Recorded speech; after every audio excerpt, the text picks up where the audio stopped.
छात्रों,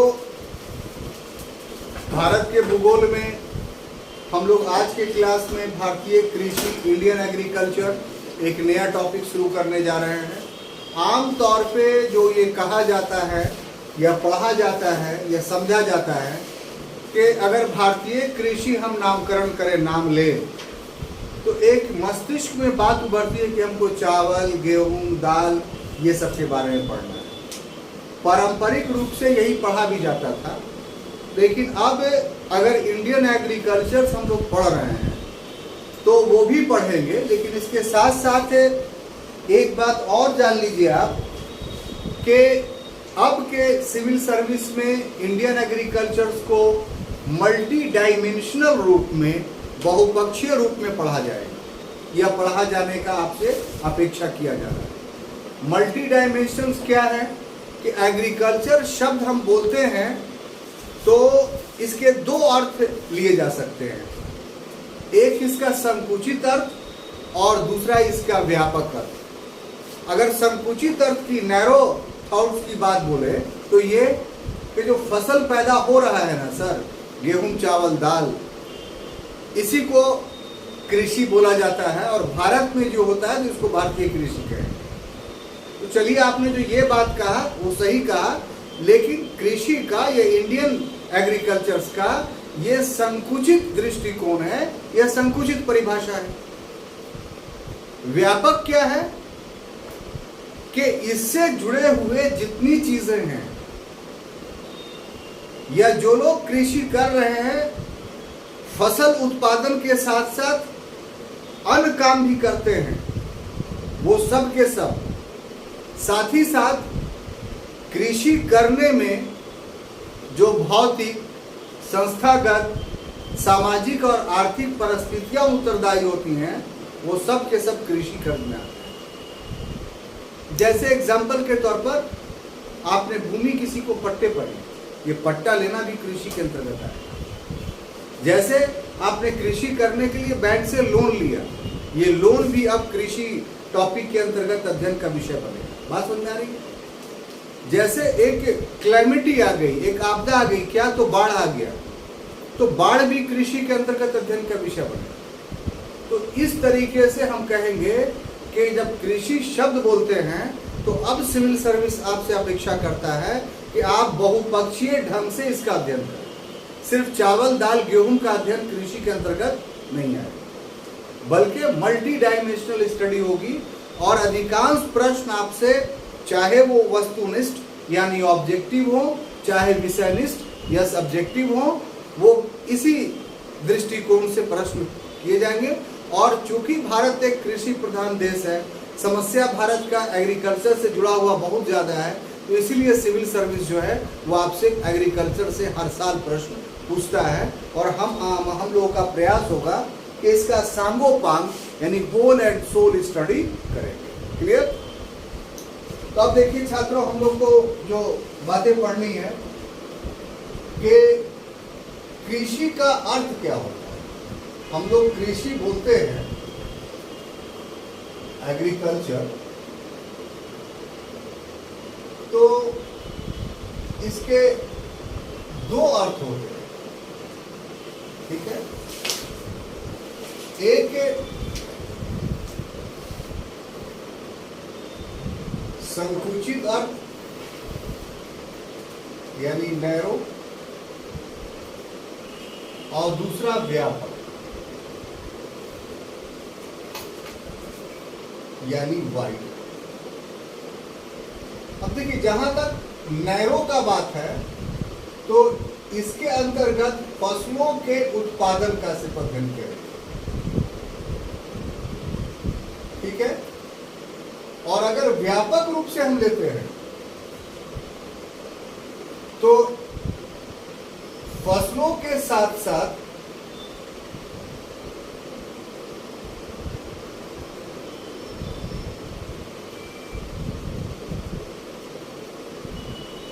कृषि से जुड़े हुए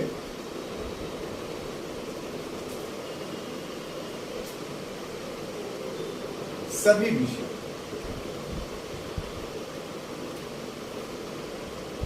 ठीक है।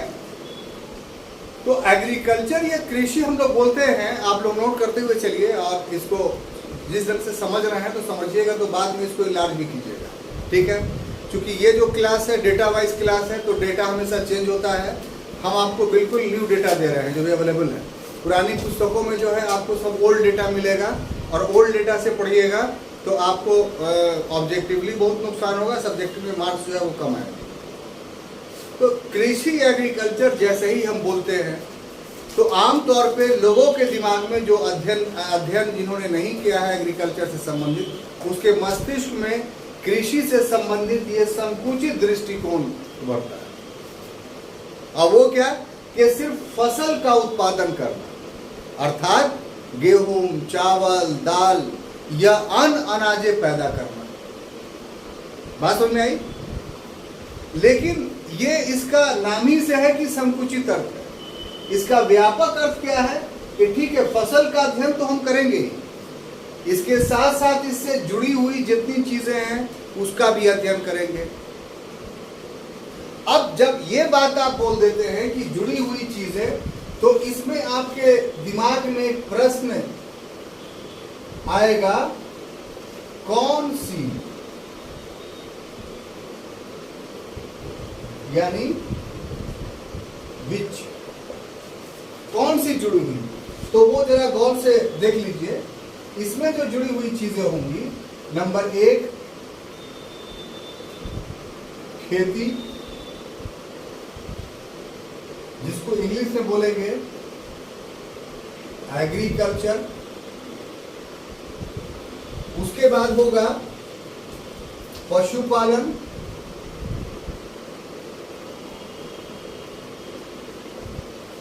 यानी एनिमल हस्बेंड्री।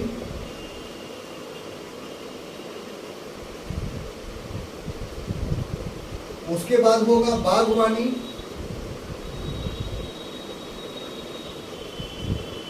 यानी हॉर्टिकल्चर।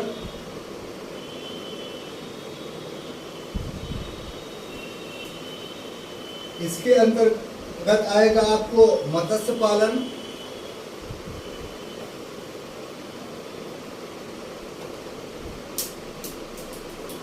इसको हम बोलेंगे पीसीकल्चर। ये इसको फिशरीज भी कहते हैं। उसके बाद रेशम पालन,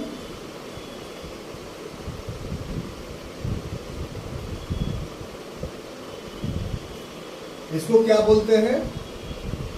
रेशम पालन को याद करवाया है,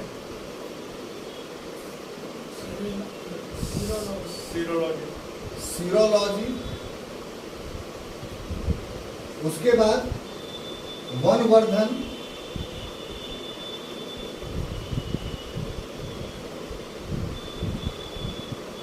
सिल्वीकल्चर।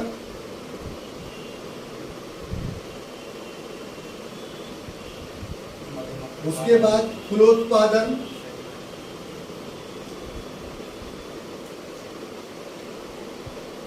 यानी फ्लोरिकल्चर। तो ये सब छात्रों, ये तो उत्पादन के बारे में बताया गया। इसके अलावा इसके अंतर्गत जो अध्ययन आएगा वो और भी बहुत सारे चीजें हैं। अन्न, तो अन्न में जैसे भूमि से जुड़ी हुई समस्या,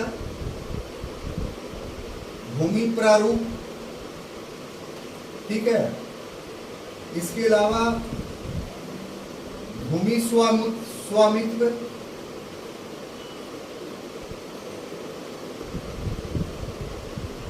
इसके अलावा कृषि यंत्र,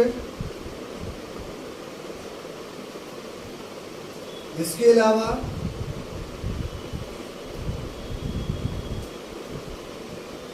कृषि हेतु सिंचाई,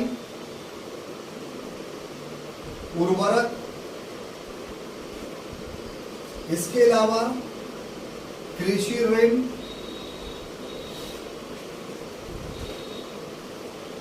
नवीन प्रौद्योगिकी,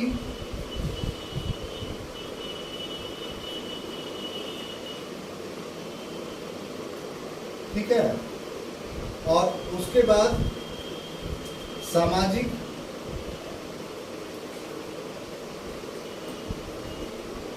परिवेश। तो अब आप देखिए गौर से इस बात को और समझने की कोशिश कीजिए। है ये छोटा मुद्दा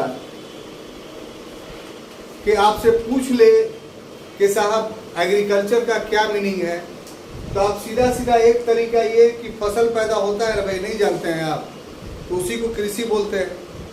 लेकिन पढ़ा लिखा हुआ व्यक्ति है वो बोलेगा नहीं, कृषि प्लस उससे जुड़ी हुई अनुषंगी सभी विषय जो हैं वो एग्रीकल्चर के अंतर्गत आएंगे। अब अनुषंगी विषय यानी उससे जुड़े हुए जितनी भी गतिविधियां हैं वो सब आएंगे। तब एक नोट ऑफ इंट्रोगेशन आपके मस्तिष्क में उठेगा कि वो गतिविधि कौन सी है, विच इज। तो ये विच इज को जानना काफी महत्वपूर्ण है, ठीक है। तो अब अगर आप कृषि करते हैं तो उसके अंतर्गत जो है साहब खेती, यानी खेती में धान चावल धान गेहूं या दलहनी या तिलहनी जितने फसलें कर रहे हैं वो सब के सब ये खेती के अंतर्गत आए। लेकिन साथ साथ पशुपालन एनिमल हस्बेंड्री कर रहे हैं, ये भी खेती का अनुषंगी विषय है। कैसे? तो इसके दो तरीके हैं कहने के। पहला ये कि खेती को करने में पशु सहायता करता है। जैसे खेती को जोतना होता है तो बैल से जोतते हैं, बोझ ढोना होता है तो बैल से ढोते हैं, बैलगाड़ी को चलाना होता है तो बैल से चलाते हैं। इसके अलावा अर्थव्यवस्था को मजबूत करना होता है तो गाय भैंस का दूध या अन्य उत्पाद को निकाल करके बेचते हैं। पशु रखते हैं तो पशु का जो गोबर होता है उससे बहुत सारी चीजें बना कर करके ईंधन के रूप में भी इस्तेमाल करते हैं, प्लस बेच के भी धन कमाते हैं। आकस्मिकता में, इमरजेंसी में पशु जो है वो लोगों के लिए एक बैंकिंग का भी काम करता है कि बेच करके कोई मजबूरी हो गई, शादी करना है या बीमार का इलाज करवाना है, घर में पैसा नहीं है, तो घर में पशु है तो पशु बेच करके व्यक्ति अपने कृषक अपने समस्याओं का समाधान भी करता है। तो पशुपालन इस ढंग से खेती का यानी कृषि का अभिन्न अंग बन जाता है। अब देखिए बागवानी, हॉर्टिकल्चर की जहाँ बात है तो हॉर्टिकल्चर बहुआयामी। बहुआयामी किस ढंग से है कि एक कि जहां हॉर्टिकल्चर का मतलब क्या होता है कि विभिन्न प्रकार के फलों के पौधों को उगाना। तो फलों के पौधों को आप उगाते हैं तो जहां पर गांव है तो गांव के निकट के क्षेत्रों में ही आमतौर पर लगाया जाता है। क्यों? क्योंकि इसकी देखभाल हो, कॉस्टली चीज हो, उससे गांव में ऑक्सीजन की प्रतिशतता मेंटेन रहती है। सबसे पहला तो फायदा ये होता है। उसके बाद व्यक्ति जो किसान है वो इन फलों को खा करके विटामिन और मिनरल्स प्राप्त करता है, प्लस इन फलों को बेच करके अपनी अर्थव्यवस्था को सुदृढ़ और मजबूत बनाता है। किसी वर्ष अगर फसल नहीं हुआ तो फलोद्यानों के उत्पादन से जो है वो साहब अपनी आय को मेंटेन रख सकता है या अपनी आय में वृद्धि कर सकता है। ये सब बहुपक्षीय अध्ययन करवा रहे हैं आपको ताकि अगर क्वेश्चंस आए तो अपने मन से क्रिएट करके आप लिख सकिए। डेटा तो देंगे ही, लेकिन डेटा के साथ साथ हर चीज का एक्सप्लेनेशन करने की जरूरत है। इसी प्रकार से मत्स्य पालन, फिशिकल्चर, इसको फिशरीज के नाम से भी हम लोग जानते हैं। तो अगर गांव है तो गांव में साहब कहीं पर तालाब खोद दिया तो उससे दो फायदा है। एक तो वर्षा का जल उस तालाब में संचित रहेगा और उससे क्या होगा कि आपके गांव का वाटर लेवल मेंटेन रहेगा, सबसे पहला बेनिफिट। और वो पानी बेकार नहीं हो तो उसमें हम जीरा अगर मछली का डाल देंगे तो मछली जो है वो उसमें पलेगा। मछली पलेगा तो सबसे पहला लाभ हमको ये होगा कि व्यक्ति के विकास करने के लिए प्रोटीन की बहुत आवश्यकता होती है। मछली प्रोटीन का सबसे अच्छा स्रोत है, सुपाच्य है। तो किसानों को जो है प्रोटीनियस डाइट मिलेगा, जिससे वो खेती में और मजबूती के साथ लग सकते हैं, प्लस इसे भी बेच करके जो है आर्थिक लाभ कमाया जा सकता है। तो इस तरीके से ये भी उसका सहयोग है। रेशम पालन, तो रेशम पालन करते हैं तो उसको आप बेच करके जो है अपनी अर्थव्यवस्था मजबूत कर सकते हैं। वन से सिल्वीकल्चर, तो अगर वन को आप लगाते हैं तो वन से बहुत सारी जैसे जलावन की लकड़ियां आपको प्राप्त हो जाएगी, घर में कुछ फर्नीचर बनाना है वो प्राप्त हो जाएगा, या बहुत घना हो गया तो उस लकड़ियों को बेच करके अपनी अर्थव्यवस्था को आप मजबूत कर सकते हैं। तो इस तरीके से ये भी जो है फूलों उत्पादन, फूल का विदेशों में एक्सपोर्ट होता है, स्थानीय आधार पर भी फूलों का बहुत इस्तेमाल होता है, मंदिरों में चढ़ाने के लिए फूल इस्तेमाल किए जाते हैं, शादी विवाह में फूल इस्तेमाल किया जाता है, अन ऑकेजन्स में समारोहों में जो है फूलों से घरों को या स्थानों को सजाया जाता है, तो ये सब बिकता है, तो इसके माध्यम से भी अच्छा पैसा कमाया जा सकता है। तो उत्पादन में सिर्फ ऐसा आप नहीं कि जो धान गेहूं पैदा हो रहा है वही कृषि है, बल्कि ये सब के सब कृषि है। और अध्ययन में सिर्फ इन्हीं का अध्ययन नहीं है, बल्कि एग्रीकल्चर को जो चीजें प्रभावित कर रही हैं वो भी एग्रीकल्चर के, जैसे भूमि प्रारूप। अब भूमि प्रारूप में है कि बंजर है, ऊसर है, उपजाऊ है, तो लैंड पैटर्न वो कहलाता है। अब जब तक आप नहीं जानिएगा तो हर भूमि पर अलग अलग खेती होती है, आप नहीं कर पाइएगा। इसलिए लैंड पैटर्न की जानकारी भी आपको होना काफी जरूरी है। उससे संबंधित है कि भूमि स्वामित्व, ये आगे हम दिखाएंगे कि भूमि स्वामित्व के वजह से भी हमारा देश में उत्पादकता प्रभावित होता है। क्लियर?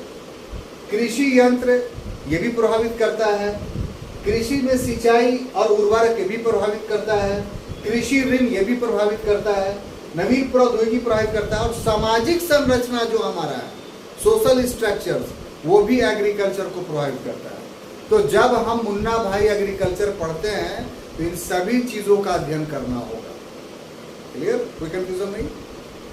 अब देखिए आगे आते हैं हम लोग। तो दूसरा टॉपिक है कि भारतीय अर्थव्यवस्था में इसकी भूमिका। जो भारतीय अर्थव्यवस्था है, इंडियन इकोनॉमी है,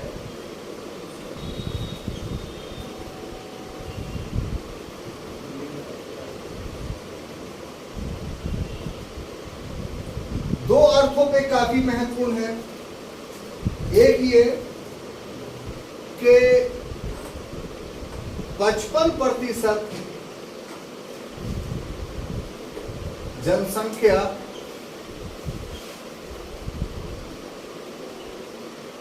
कृषि कर्म में लगी हुई है।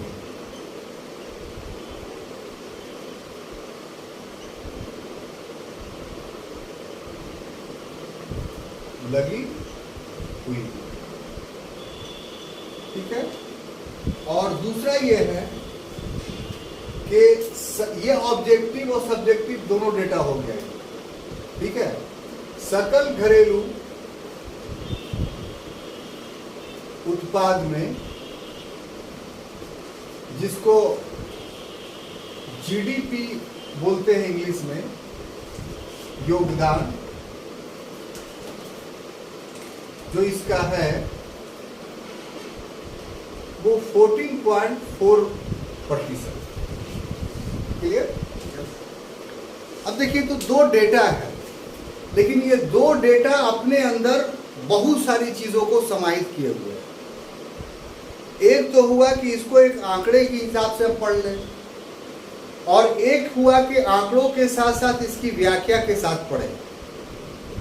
तो यदि इसको सिर्फ आंकड़े के आधार पर पढ़ते हैं तो ये हमारा वस्तुनिष्ठ तैयारी कहलाएगा, ऑब्जेक्टिव तैयारी कहलाएगा, प्रिपरेशन कहलाएगा। और यदि इसको व्याख्या के साथ इसका अध्ययन करते हैं तो ये विषयनिष्ठ या सब्जेक्टिव अध्ययन कहलाएगा, स्टडी कहलाएगा। तो ये दो डेटा आपके मस्तिष्क में चला गया कि हमारे यहाँ जितनी जनसंख्या है उसका 55% इसमें लगी हुई है, और जो लगी हुई जनसंख्या, इससे जो उत्पादन होता है वो उत्पादन राष्ट्रीय आय में जो है वो 14.4% वृद्धि करता है, योगदान देता है। अब ये तो वस्तुनिष्ठ व्याख्या हो गया, आप जान गए, याद हो गया आपको, लेकिन इसका विषयनिष्ठ व्याख्या कैसे किया जाए वो जरा देखिए। सबसे पहली बात कि जिस देश की अधिकांश जनसंख्या कृषि कर्म में लगी होती है, तो वो देश वर्तमान अंतर्राष्ट्रीय आर्थिक प्रतिमानों या पैटर्न के आधार पर अल्प विकसित देश कहलाता है। पहले ऐसा नहीं था, प्राचीन काल में ऐसा नहीं था। जो मॉडर्निटी आई, बड़ा गौर से समझिएगा इस बात को, जो आधुनिकता आई, उस आधुनिकता ने अर्थव्यवस्था के आधार पर देशों को 3 कैटेगरीज में बांट दिया। आधुनिक दौर जब आया, आधुनिक दौर यूरोप में शुरू हुआ साहब 16वीं शताब्दी से, 1550 के बाद से ये आम तौर पे एक मान लिया जाता है। हर जगह आधुनिकता अलग अलग समयों में आई। अभी भी विश्व का कुछ देश ऐसा है जो आधुनिकता आई ही नहीं है वहाँ, ये भी एक सत्य है। जो जनजाति बहुल क्षेत्र है, जहां लोग पहुंच ही नहीं पा रहे, वहां बोलिए कि आधुनिकता आ गई। लेकिन आधुनिक युग चल रहा है और इसके वजह से देश अर्थव्यवस्था के आधार पर वर्गीकृत हो रहे हैं। तो अगर जिस देश की अधिकांश जनसंख्या, पर अधिकांश शब्द है, अधिकांश का मतलब हो गया 80% भी, 90% भी, 75% भी, अधिकांश अगर कृषि कर्म में लगी हुई है तो उसको इंटरनेशनल स्टैंडर्ड के मुताबिक अल्प विकसित देश, अंडर डेवलपिंग कंट्री कहा जाता है। क्लियर? देखिए, वैसे मत कीजिए, गौर से सुनिए, इसको समझ जाइएगा एक बार तो फिर हमेशा के लिए याद है, पुस्तक पढ़ने में मजा आएगा। दूसरा, अगर 50 पर आकर के रुके, मैंने वहां की लगभग आधी जनसंख्या जो है वो, या आधी से कम जनसंख्या जो है वो कृषि कर्म में लगी हुई है, उसके लिए अंतर्राष्ट्रीय प्रतिमान जो अर्थव्यवस्था में स्थापित हुआ है वो है कि ये ऐसा देश विकासशील देश है, डेवलपिंग कंट्री है। तो अधिकांश जहां है वो अल्प विकसित यानी अंडर डेवलप्ड। इसका मतलब हुआ कि वहां विकास अभी शुरू ही नहीं हुआ है, आदिम युग में रह रहा है, आधुनिक युग के कोई सुविधाओं का प्रयोग नहीं कर रहा है। इसका अर्थ ये हुआ। और अब विकासशील हो गया, इसका मतलब विकास की गति शुरू हो गई है इन देशों में। मैंने बहुत सारी आधुनिक चीजों का प्रयोग यहाँ के लोग करना शुरू कर चुके हैं। आशा है कि ये विकसित बन जाएगा। और जिस देश की 10% जनसंख्या कृषि कर्म में लगी हुई है वो विकसित देश, डेवलप्ड कंट्री। बात समझ में आई? अब ऐसे परिभाषित परिस्थितियों के आधार पर हम अपने देश का अगर मूल्यांकन करें, हम अपने देश का मूल्यांकन करें, तो जिस समय हमारा देश आजाद हुआ था उस समय लगभग 76% आबादी कृषि कर्म में लगी हुई। इसका अर्थ क्या हुआ कि उस समय हम अल्प विकसित देश थे, ये हम समझाना चाह रहे हैं। और अब यानी 75 वर्ष गुजर जाने के बाद हमारे यहाँ जो जनसंख्या का 55% भाग कृषि कर्म में लगा हुआ है, यानी हम अपने आप को विकासशील अब कह सकते हैं। तो देखने में भी आपको लग रहा है कि बहुत सारे विकास के चीजें जो है हमारे देश में हो रही है। बात समझ में आ रही है? ये आपको 3 कैटेगराइजेशन इसलिए हम बताएं कि ये सकल घरेलू उत्पाद में भूमिका से भी स्पष्ट होता है। जब हमारा देश आजाद हुआ था तो सकल राष्ट्रीय उत्पाद में, ग्रोस डोमेस्टिक प्रोडक्ट में, सकल घरेलू उत्पाद, तो राष्ट्रीय नहीं, सकल घरेलू उत्पाद में, ग्रोस डोमेस्टिक प्रोडक्ट में कृषि का योगदान 50% से भी ऊपर था, 60%। जो भी आय होती थी उसमें अधिकांश कृषि से होती। तो अगर राष्ट्रीय आय में कृषि का योगदान अधिक होगा तो ये अल्प विकसित के लक्षण है। अगर 50% ये उससे नीचे आएगा तो ये विकासशील के लक्षण है। अगर 10% से नीचे आएगा तो ये विकसित के लक्षण है। तो अब देखिए कि शुरू में उतना था लेकिन अब कितना हो गया, 14.4। यानी ये इंगित ये कर रहा है कि अब विकासशील के अंतिम क्षणों में हम लोग अब विकासशील को भी क्रॉस करने जा रहे हैं। थोड़ा सा प्रयास करेंगे तो 10 के अंदर चले आएंगे तो हम विकसित हो जाएंगे। ये आंकड़ों के आधार पे आप अपने देश को विकासशील या विकसित या अल्पविकसित कैसे करते हैं वो हम आपको बता रहे हैं। अब देखिए ये टॉपिक जो है हम नहीं छोड़ना चाहते हैं, सकल घरेलू उत्पाद, क्योंकि ये इकोनॉमिक्स का है। इकोनॉमिक्स इसके बाद हम लोग शुरू करेंगे ही, तो उसमें अच्छे से पढ़िएगा।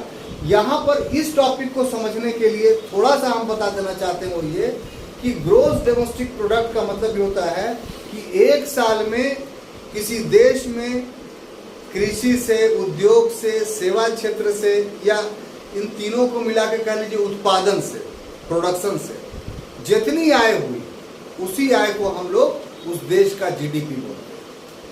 इसमें बहुत सारा मैथमेटिकल फॉर्मूला है, वो जब आएंगे तब, ठीक है। तो ये जो दो आंकड़ा है इसका वस्तुनिष्ठ और विषयनिष्ठ यानी सब्जेक्टिव और ऑब्जेक्टिव चीजें आपको समझ में आई? Yes sir. बोलिए अच्छे तरीके से, इस ढंग से कि आपको लिखने के लिए बोला जाए तो पूरा लिख दीजिएगा। अब देखिए एक तीसरा टॉपिक इसमें शुरू करना चाह रहे हैं जो सिर्फ और सिर्फ ऑब्जेक्टिव के हिसाब से ही महत्वपूर्ण है। सब्जेक्टिव लिखने में इनके आंकड़ों का इस्तेमाल आप कर सकते हैं, इनके आंकड़ों का इस्तेमाल आप कर सकते हैं और हर जगह काम आएगा। वो चीज क्या है कि भारत में भूमि उपयोग, भारत में भूमि उपयोग का भी, ठीक है ना साहब?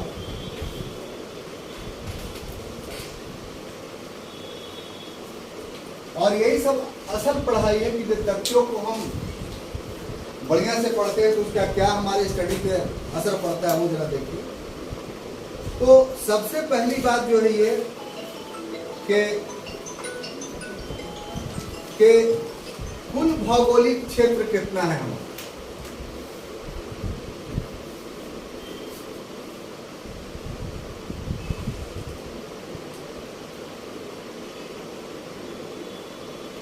ठीक है, तो ये है 328.75 मिलियन हेक्टेयर।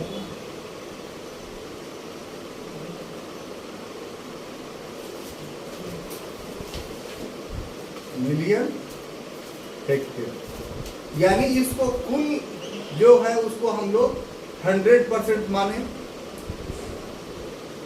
अब उपलब्ध भूमि एक दूसरा आंकड़ा है,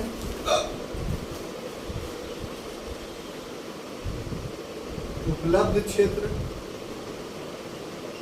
तो ये है साहब 360.79 मिलियन हेक्टेयर। याद करते हुए चलिएगा, ठीक है? 367.79 मिलियन हेक्टेयर। अब देखिए कि ये इसमें क्या मामला हो जाए समझाते हैं, पहले लिख लेते हैं। ये 93.62%। उसका दूसरा डेटा आपको जो है वो वन, कि हमारे यहाँ वन कितना है, फॉरेस्ट कितना है, तो ये आपको है 72.01 मिलियन हेक्टेयर। 1 मिलियन हेक्टेयर जो कुल का 23.40%, 23.40%। उसके बाद है चारागाह, चारागाह ये कितना है साहब? तो 10.38 मिलियन हेक्टेयर।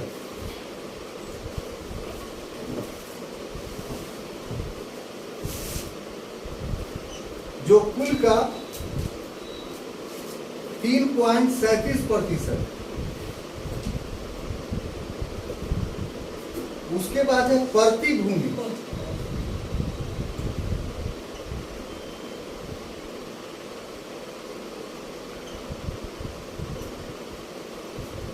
जो हमारे पास 26.16 मिलियन हेक्टेयर है।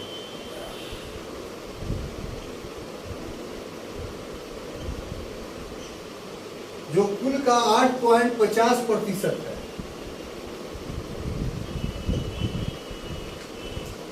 उसके बाद शुद्ध बोया क्षेत्र,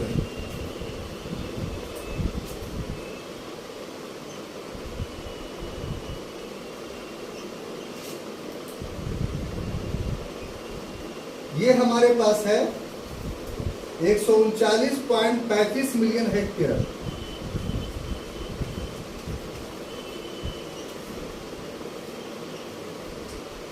ये कुल का 45.27% है।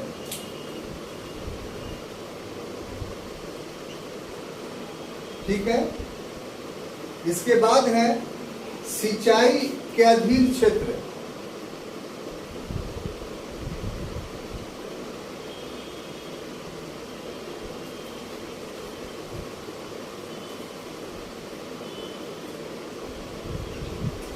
ये है 71.55 मिलियन हेक्टेयर।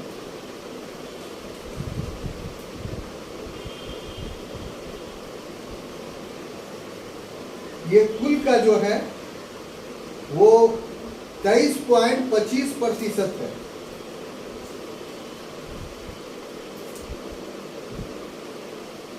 तो ये वो डेटा है जो डेटा को हम लोगों को याद करना है। याद करने के साथ साथ हम लोग को समझना भी है। बात समझ में आ रही है? बहुत ही महत्वपूर्ण ऑब्जेक्टिवली क्वेश्चंस भी इस पर से राइज होते हैं। और साथ ही साथ अगर आप कोई व्याख्या कर रहे हैं किसी चीज़ को, तो इस डेटा का अगर इस्तेमाल आप वहाँ पर कर देते हैं तो आपके व्याख्या का महत्व बढ़ जाता है, अच्छे मार्क्स उसमें मिलते हैं। क्लियर? तो थोड़ा सा समय दे करके पहले सुन लीजिए, फिर बाद में लिखिएगा जब क्लास ही हो जाएगा तब। पहले समझिए इसको, क्योंकि नहीं समझिएगा तो बड़ा दिक्कत हो जाएगा। सबसे बड़ी बात यह है कि हमारे देश का भौगोलिक क्षेत्रफल कितना है, तो 32,87,263 वर्ग किलोमीटर, यानी 328.75 मिलियन हेक्टेयर है। इसीलिए हम इसको 100% लिखा कि ये। तो चौंकाने वाली बात यह है कि ये भूमि हमें उपलब्ध नहीं है। अब भूमि उपलब्ध नहीं है, ये बड़ा अटपटा सा सुनने में लग रहा है भाई। कि मेरी भूमि को चुरा के ले गया मुन्ना भाई, कैसे उपलब्ध नहीं है जवाब आपके पास? हमारे पास, जैसे इसको ऐसे मानिए कि क्या आपको बताए थे कि पूरब से पश्चिम दूरी कितना हुआ मेरा? 3,214 किलोमीटर, और उत्तर से दक्षिण 2,933 किलोमीटर। भैया इसी को मल्टीप्लाई करेंगे ना तो आ जाएगा 32,87,263 किलोमीटर। बात समझ रहे हैं कि नहीं? तो इस ढंग से लंबाई और चौड़ाई मापना हमारे लिए आसान था, तो हमने लंबाई और चौड़ाई माप लिया। और मैथमेटिक्स हम जानते थे, आर्यभट्ट के औलाद हम लोग हैं, तो साहब हमने उसको गुना करके निकाल लिया सोनू भाई कि 32,87,263 वर्ग किलोमीटर। बड़ा प्यार से सुनिएगा। अब देखिए, भूमि उपयोग के आंकड़े ये कोई अंग्रेजों की देन नहीं है। अगर ऐतिहासिक रूप से हम देखें तो प्राचीन काल में भी हुआ होगा, हम ऐसा नहीं कर सकते हैं, ये अनुसंधान का विषय है। लेकिन इतिहास जहां से हमें बता रहा है कि भूमि माप करके उसके आंकड़े रखने का सबसे पहला ऐतिहासिक प्रमाण जो हमें प्राप्त होता है वो शेरशाह से प्राप्त होता है। सिकंदरी गज से नापा गया था और उसके रिकॉर्ड भी रखे जाते थे। तो शेरशाह चला गया, फिर मुगल आया तो वो रिकॉर्ड उसके हाथ में चला गया। अकबर ने भी नापी करवाई। बात समझ में आ रही है ना? उसका भी रिकॉर्ड अगले वाले शासक के पास है, अंग्रेजों के पास है। अंग्रेजों में बहुत सारा बुकानन को किसो नियुक्त किया नापने के लिए, जोखने के लिए, तो उसके पास सब रिकॉर्ड है। तो कहने का मतलब है कि एक एक इंच भूमि को नापा गया। अब देश आजाद हुआ तो सारा रिकॉर्ड ब्लॉक के पास चला गया।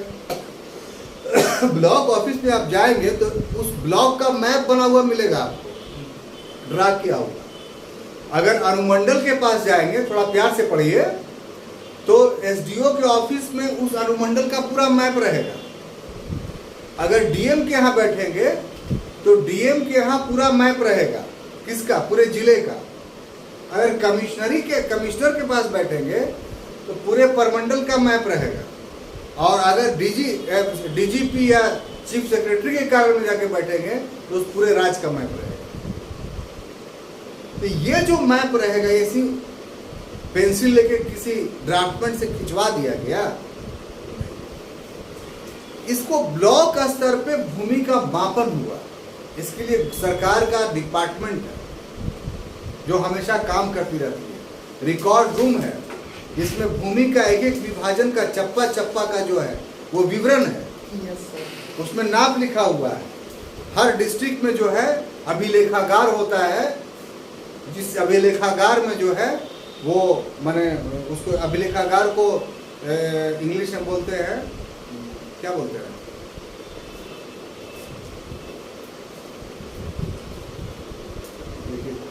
दिमाग में है और मुंह पर नहीं,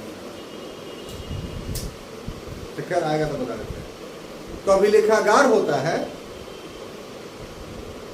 तो वहां सारे आंकड़े उपलब्ध। तो जब उपलब्ध है तो ऐसी परिस्थिति में ये कम कैसे हो गया भूमि? कम इसलिए हुआ कि बहुत सारा क्षेत्र ऐसा है जो पर्वतीय है, दो पर्वतों के बीच में, और वहां इंची टेप लेके हम नहीं, संभव नहीं है कि नाप पाए। बहुत सारा क्षेत्र ऐसा है जो एकदम घोर जंगली इलाके में है, यानी वहां पहुंचना संभव नहीं है। कुछ अंतर्राष्ट्रीय स्तर पर सीमाओं का निर्धारण अभी तक नहीं हुआ है, तो इसलिए उसका मापन नहीं हुआ है।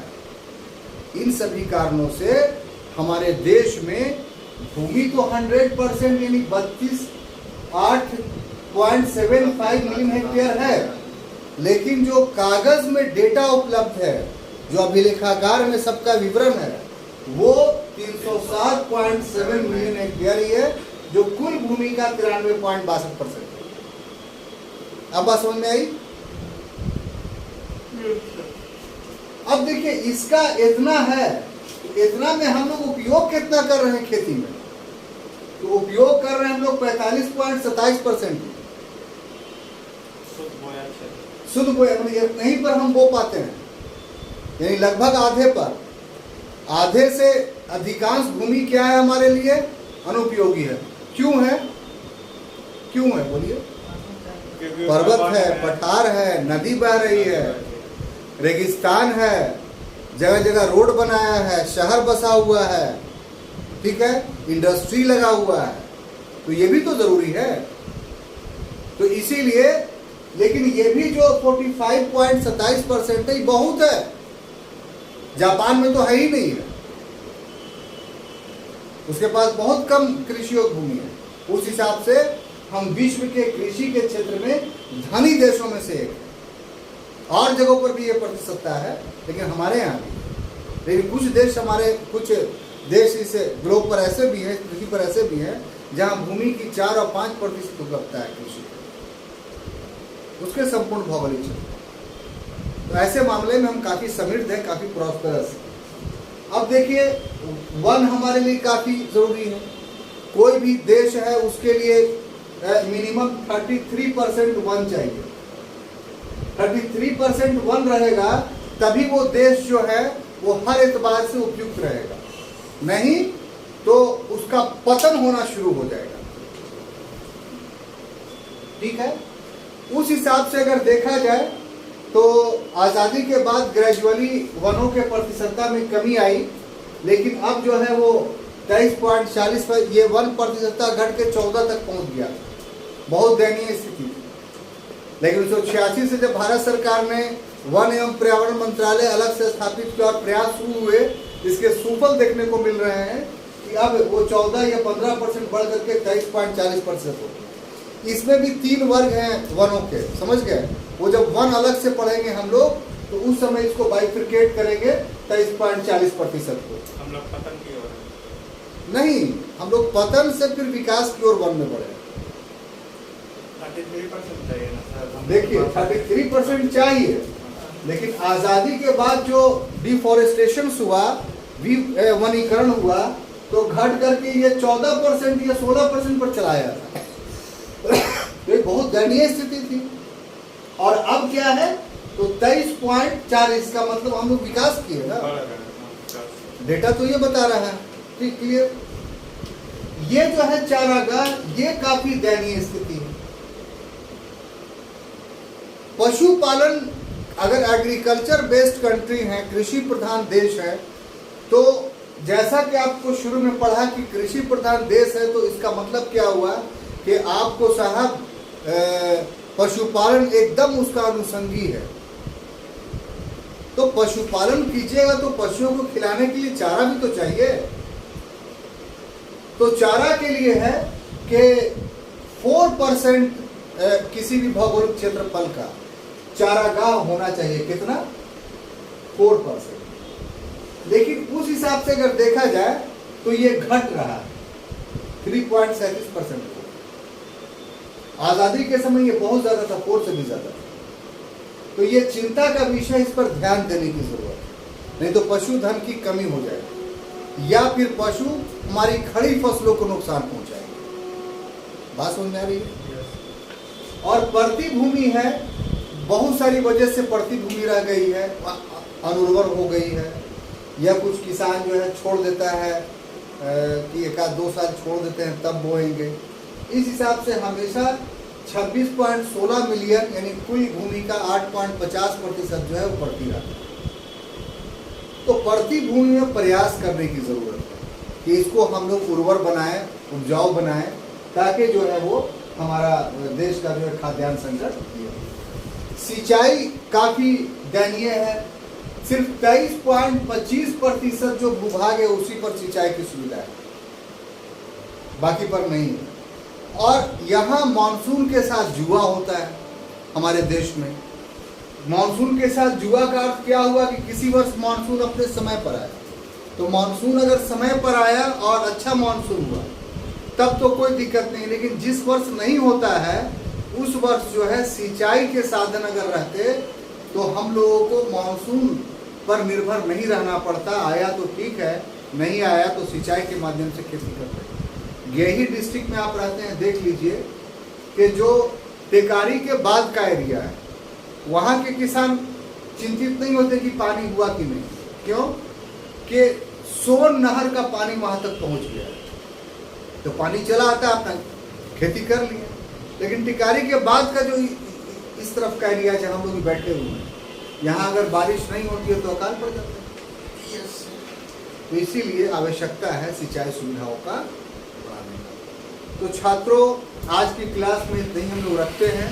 ग्रेजुअली धीरे धीरे हम लोग बढ़ते चलेंगे और जितना भी आज टॉपिक पढ़े सभी का हम लोग अध्ययन करने की कोशिश करेंगे।